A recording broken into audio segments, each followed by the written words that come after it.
Morning, y'all. It's Libby with Gemini Homestead. Everybody wanted to know what I was talking about in our previous live of what I was trying to explain of how I prep the cabinet doors, the cabinet frame. Well, here it is. Now, this is something that you use with heat off, windows up. You need ventilation. But what this is this is pure acetone. Now, all I'm doing is, of course, outside is where I actually put it on my rag. And what I'm doing is I am wiping. Right now I'm working on the cabinet frame. All I'm doing is wiping. And I'm getting all the residue, gunk, oils over the years, polish, cleaner. I'm removing all of that. Therefore, I've got a clean base to work with. The next step would then be the primer. So some of you asked what I was saying, and it is acetone. But there again, make sure you have ventilation. Make sure there's no heat on, no AC on, nothing that can make a spark. This may not be comfortable to some of you, but really, if you pay attention, follow some simple rules, this is the easiest way to prep your cabinets. So I'm gonna get this part done, and then I'll show you the primer that we're gonna be using, as well as the paint. Now, we did do the south side of the kitchen. What you're seeing is if you wanna go directional, this is the north side of the kitchen. We did complete the south side last week. All I was able to do was to show you a before and an after pictures is all I had. But I've got a new phone.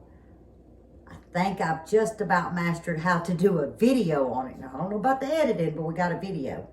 So I'm going to do this step, come back, bring you the second, and then the third step. And therefore, that just basically explains what we have done throughout this major, I don't even know if I want to call it a remodel. I'd almost call it a demolition. It's been some long days and nights and many months, but we're almost done. So, got to get to cleaning. I just finished the first coat of primer. And the primer I am using is the Bullseye 123. I found that it's working best to cover these, the frame of the cabinets. Oops, there's some paint. But I suggest using 2 coats. As I said before, I'm gonna call it the south side. This is the north side. There's a lot of cabinets here. I believe there's 19 cabinet doors on this side that wraps around. But I did use 2 coats when I did the first side of the kitchen. And it gave it a better palette, a better foundation for the paint. And I also did 2 paint coats.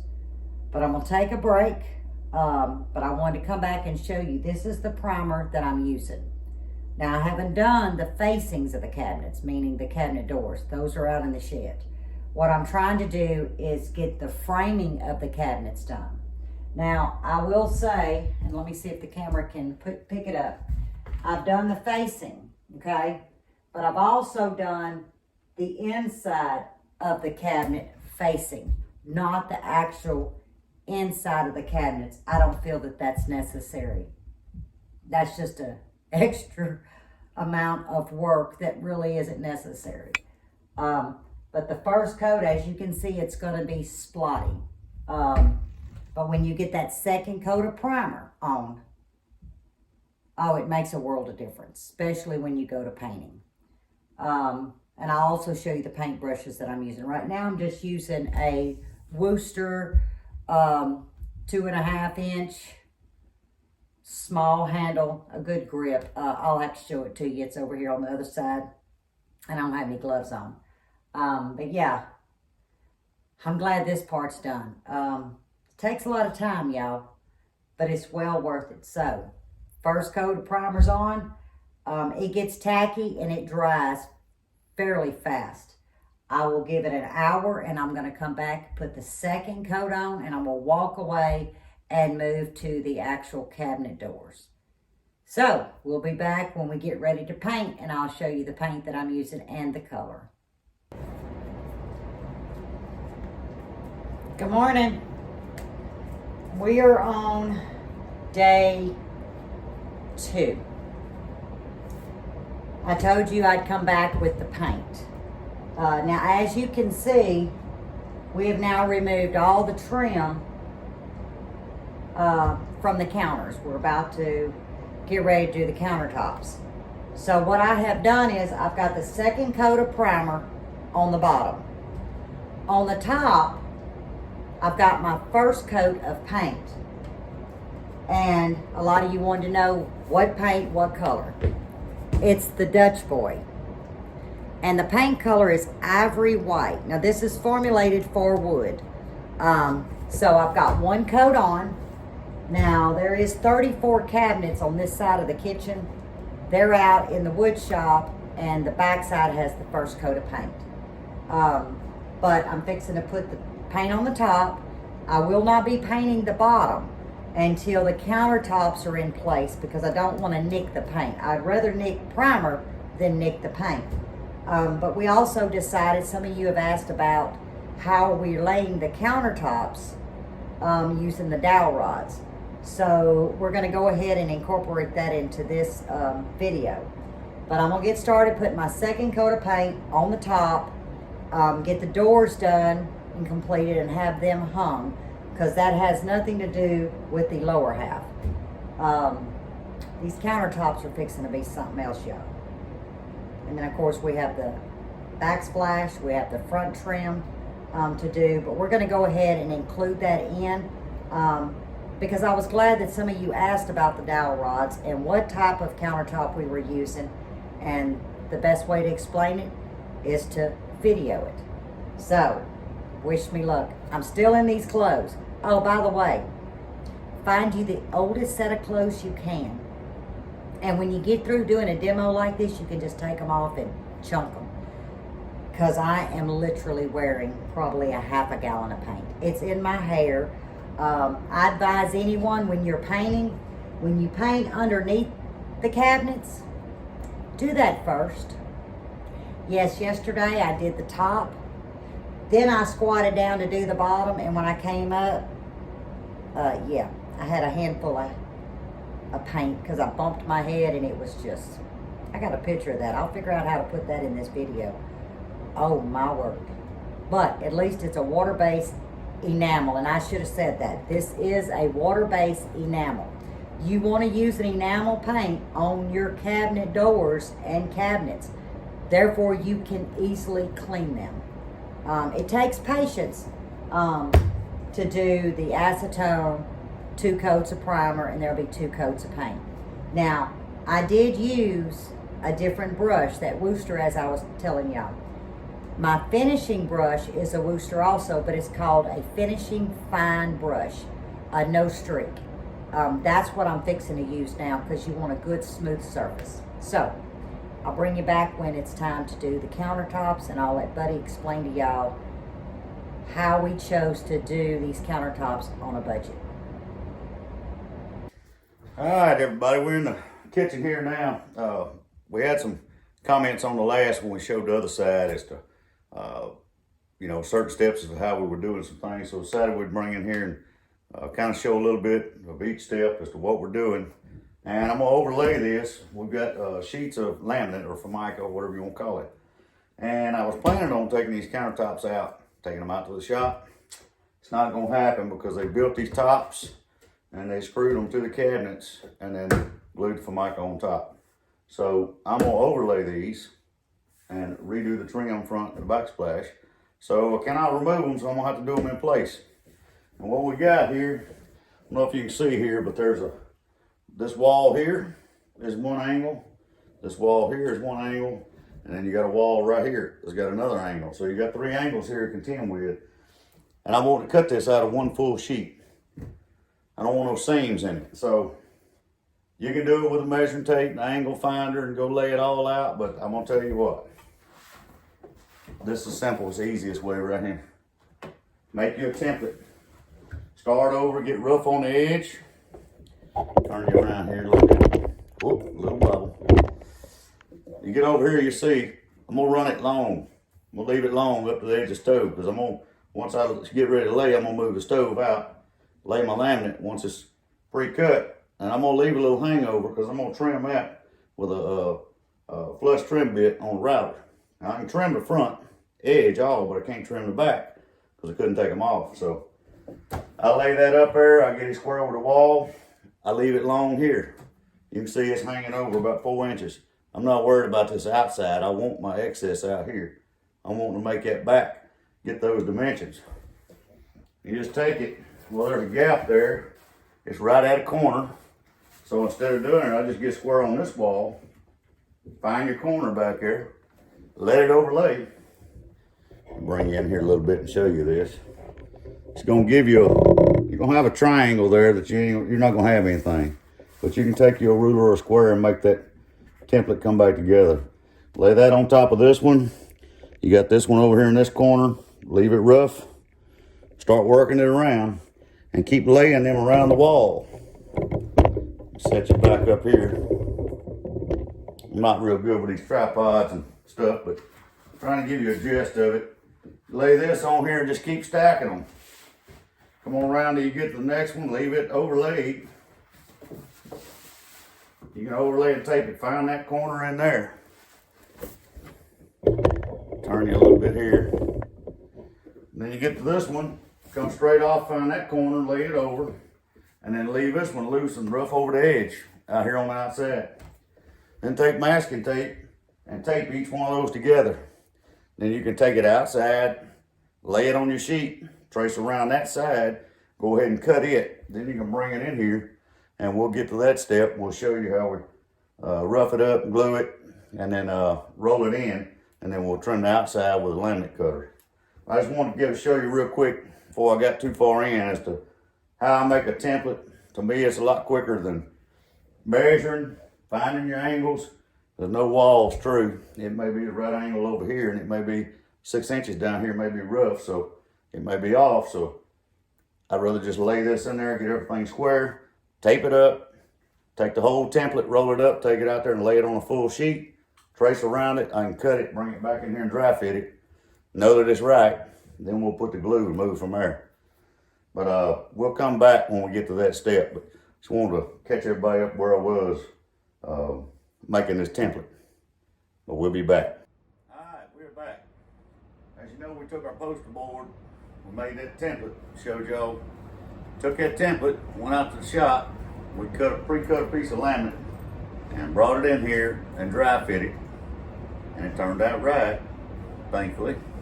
So now we're gonna prep the countertops. Now these are the original countertops that was in here. So of course this laminate is slick. So what we're gonna do is come in here, we're gonna take a sander, orbital sander. I'm running an 80 grit sandpaper. And you just wanna knock the finish off, the slick finish on the top. What you want to do is put some grooves, scratches in there so that your glue will have something to bond to. That way you get a good stick to it. So we'll sand them, then we'll turn the heat off and all sorts of ignition, and we'll wipe everything down with acetone, and we'll put our contact cement on both sides, and at that time we'll come back and we'll stick a piece on and see what happens.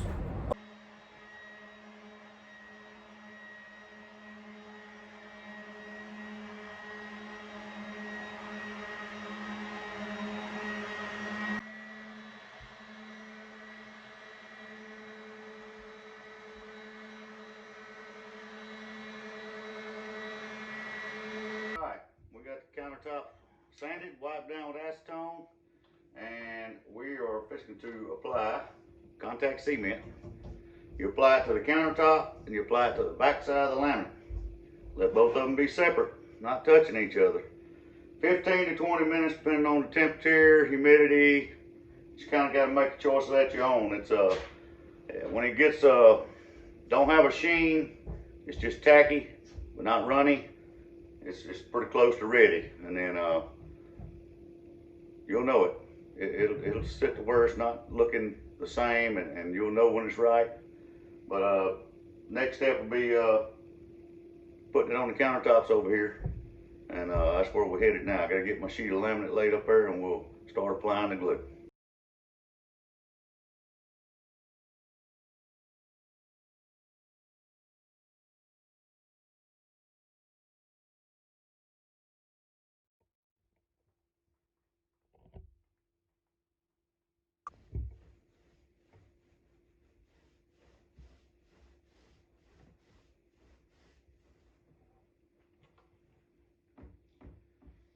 You want it thick or smooth?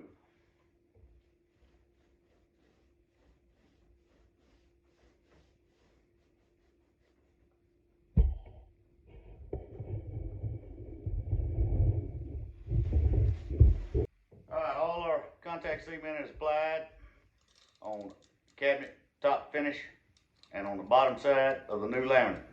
And we're gonna let it sit. We got a timer set for about 15 minutes, and then I can just kind of eyeball it, watch it, look at it. Good news is, if you do go a little too long, you get tied up or something, you have to go do something, you can come back, and if it's dries too much, you can come back and apply another coat and it'll just reactivate it. So that's the good thing about it. It is a little bit forgiving, but we'll be back when we start to put it on. All right, we're putting the dowel rods in. What that's for is lay them dowel rods in place so you can bring your laminate over and set it on there and won't stick together, because you don't want it to stick till you want it, until you got it right where you want it. Because if you do, it's going to be there.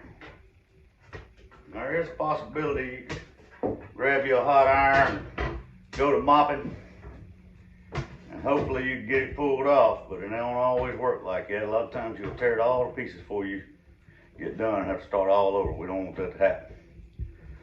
So what we're gonna do is we're gonna get positioned, and I'm gonna get my helper to help me do this, and we're gonna flip that sheet, bring that sheet around, flip it over, and lay it in here, and then we'll set it where we need it. You go around.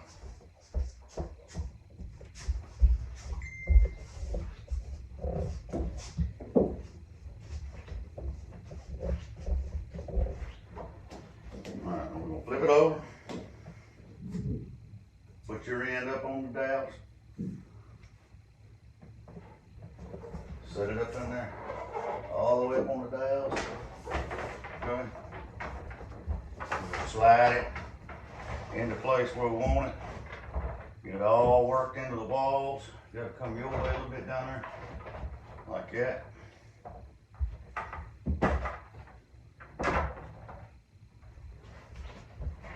Okay. I'm gonna get my J roller. Another thing, you're gonna need one of these. That's a J roller. I'm gonna advise, if you buy one, get the 2-handle kind. It's a whole lot easier to put pressure on it. Make sure everything's in, and slide one dowel rod out. Start pushing on it. Get it there, and you just roll that edge to start with so it holds firm, don't twist. When you got long out here, don't roll off the edge because it will break. Pull another one. Just start working it that way. All right, pull another one.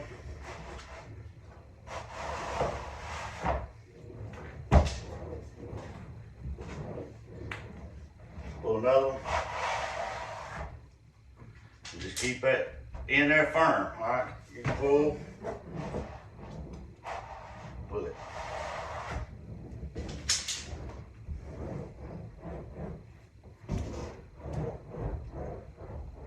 Okay, pull another one.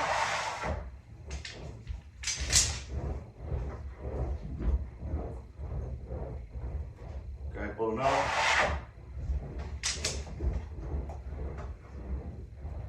Pull another one. All right, you can go ahead and pull the last two.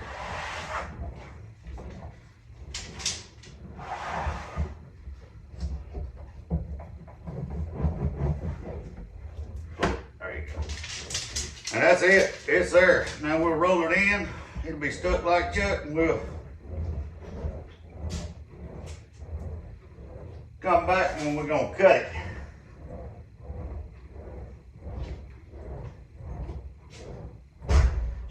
that's why I said get a 2-handle roller. Now they kills your wrist. You're supposed to apply 75 pounds pressure on this. Try to get any bubbles and all that, activate, make it work.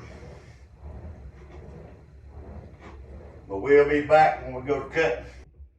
All right, we are just to cut this. What I got here is a trim router. Now you can buy these fairly reasonable, and I've got a flush trim router bit in it, okay? And what it does is got a ball bearing on the end of it. And bring it over here where you can see it. Try to get it close enough. Right in there, there's a ball bearing bit. All right, it's got a straight shaft, then a ball bearing. And when this sits flat, as long as your edge down here is good, when you run it in there, if you hold it flat and level and run it all the way till it touches, you can take that ball bearing, hold it flat and level and run it right across it and it'll cut a perfect straight edge. It's gonna cut just as straight as what your countertop is. I'm gonna get my assistant in here. We'll get everything set up and we're gonna trim this off. Now I won't be able to get right against the wall here or right against the wall over there. You can score that with a razor knife and cut it, or I'm gonna use a little oscillating tool just to trim those corners there off. Everything else you can do with this flush trim router bit.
Well, we have finally finished. And I am happy. Happy, happy, happy, she say. I got my kitchen, y'all. I'm happy too, as y'all can figure. This has been long. Been a little long, drawn out process, but it's been well worth it. Yeah. It all turned out good. She's happy, so I'm happy. Actually, the part where you saw us laying, actually this is Yeah, the one this that is the you corner. saw us lay. Y'all, I should have filmed the last one. Imagine a stove in the middle of the kitchen and an icebox in the middle of the kitchen, and he comes in, he had not cut it to fit the corner. I didn't want to mess up a full sheet. I want to put a full sheet on It there, says, glue it, and then take the laminate cutter and go in. That way I get a nice square with clean edges. it says, okay, let's turn it over, and you go that way. Over the refrigerator. Yeah, that meant going backwards, y'all, with a drop foot. We're exhausted at this point. This was yesterday. Today's Monday the 18th, so we finished late last night. And I'm having to hold this over a refrigerator that's taller than me. That wasn't the only heat cup. It was still plugged in.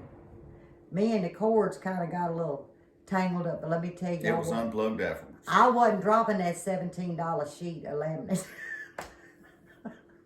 That's the one that was been good with the glue on it. 2 days delay. I was waiting for the glue to come on my head, y'all. But we made it through this. Now it's time to take a breather. Amen. And enjoy. Because won't be long, we're moving to the outside. We've got wiring to do. We got to empty a Connex, wiring to do. We have the extension to do, and really hone in and learn our land. Well, that starts tomorrow. Guess what, y'all? Mr. Willie down here. He's saying hello. I was in the house. I think I was doing laundry, and Buddy wanted to make me a new trail to the pond, another path. And he comes in. Y'all, we were blessed. And I'm going to do a video this week and show you. He found a raised bed. Probably hadn't been used in about 3 years. About 3 years. Got a couple of trees growing up in there, look about 3-year-old. So, I do have something to plan in, at least. Lord is good. He's real good. But I hope you enjoyed this little video. This is our first time on our new phone. Let's see how the editing goes. But you got to see it. Yeah. What's that? Well, that's that hard word. But y'all, it's been a journey. He began this on September the 1st. Yeah. Because you arrived August the 29th. Yep, started September 1st. And I arrived. Just now. I arrived on the 15th of October. It's January the 19th now, but we finished on January the 18th. I didn't think this day was going to come, but it's exactly what we wanted. We've made it our own. And I hope the takeaway is that, you know, we see things that we want. Sometimes we got to put them in perspective. I want a kitchen, and I want this, and I want that, but your limited funds are within that box. It can be done. You got to stay within the budget. And you got to be patient. And patience is not y'all, your virtue. We bought the place on July 29th. But let's see where this goes. A lot of food fixing to be cooked up in this kitchen I'm going to share with y'all. Now y'all see me smiling. Y'all know I'm happy. I'm going outside. But it's time for me to get out of here. It is 6:28 on Monday the 18th. And it's time that we sit down, eat a blessed meal, and call it a night. And until next time, God bless you all.